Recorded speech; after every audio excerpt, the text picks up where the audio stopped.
Ya vimos los efectos que tienen los diferentes solutos cuando se ponen en contacto con la molécula de agua, y este efecto se da consecuencia en la forma y frescura, calidad del alimento. Ahora nos toca conocer cuáles son los tipos de interacciones que se pueden presentar en los alimentos cuando se ponen en contacto los solutos con cierta cantidad de agua. La primera interacción es la formación de puentes de hidrógeno.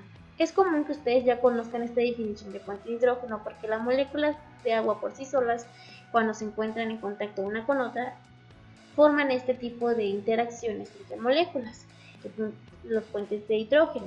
Sin embargo, estos puentes de hidrógeno se ven más realizados cuando la molécula de agua se pone en contacto con grupos no iónicos polares.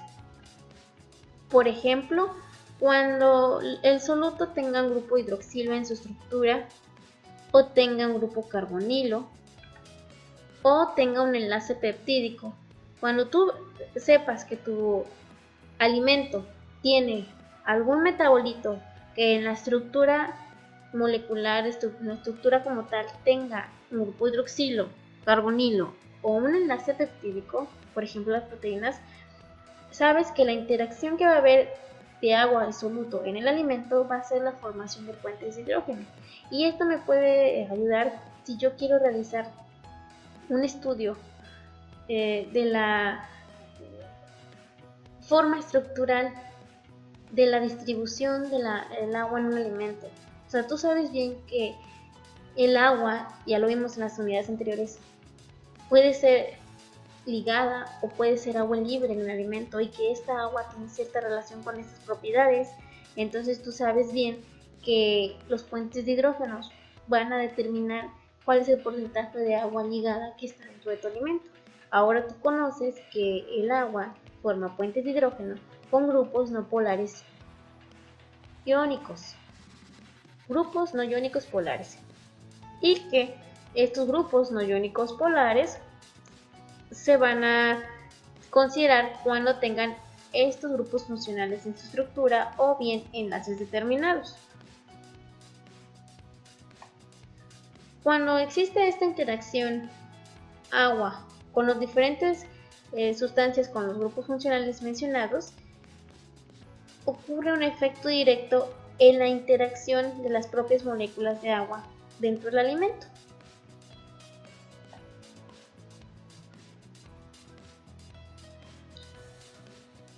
La primera interacción que vimos de agua soluto fue los puentes de hidrógeno, la formación, ¿verdad?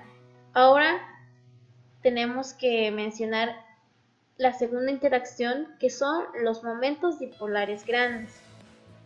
Cuando un alimento tiene cierta cantidad de sustancias que tengan momentos dipolares grandes o que produzcan momentos dipolares grandes, van a inhibir la formación y la estabilización de estructuras acuosas en el medio celular, en el alimento como tal. Y esto sucede más comúnmente cuando se encuentra un alimento rico en contenido de tirosina o fenilalanina. Cuando están estos compuestos dentro de la estructura del alimento, porque saben que hay alimentos que tienen altos contenidos de fenilalanina, siempre se va a presentar la interacción de momento dipolar grande.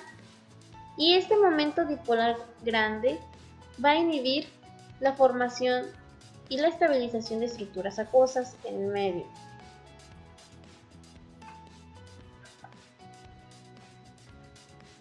La tercera interacción de solutos con la molécula de agua es la formación de agregados o clatratos estables.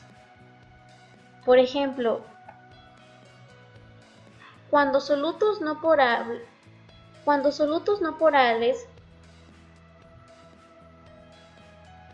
cortamos aquí.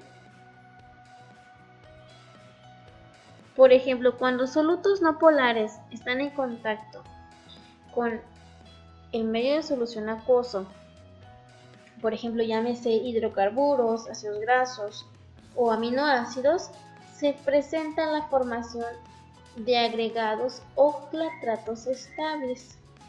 Y estos tienen la característica de encerrar con diferentes moléculas de agua a una sustancia en cuestión, por ejemplo, un ácido graso o un hidrocarburo. Y tú vas a ver que la molécula de agua a ciertas temperaturas va a tener un comportamiento muy característico, muy determinado en la formación de estructuras tridimensionales con diferentes moléculas, al punto de llegar a quizás una cristalización de estas moléculas cuando se presentan temperaturas de congelamiento, y cómo estas moléculas de agua se unen e interaccionan entre sí para formar una especie de red que encierran a la molécula. Por lo tanto, las moléculas de agua, en la presencia de hidrocarburos, ácidos grasos o aminoácidos, son obligadas a interactuar más fuertemente y ordenadamente entre ellas, como lo estamos viendo en la imagen. Y este comportamiento de interacción entre molécula y otra de agua va a permitir la diferente formación tridimensional de estructuras llamadas clatratos.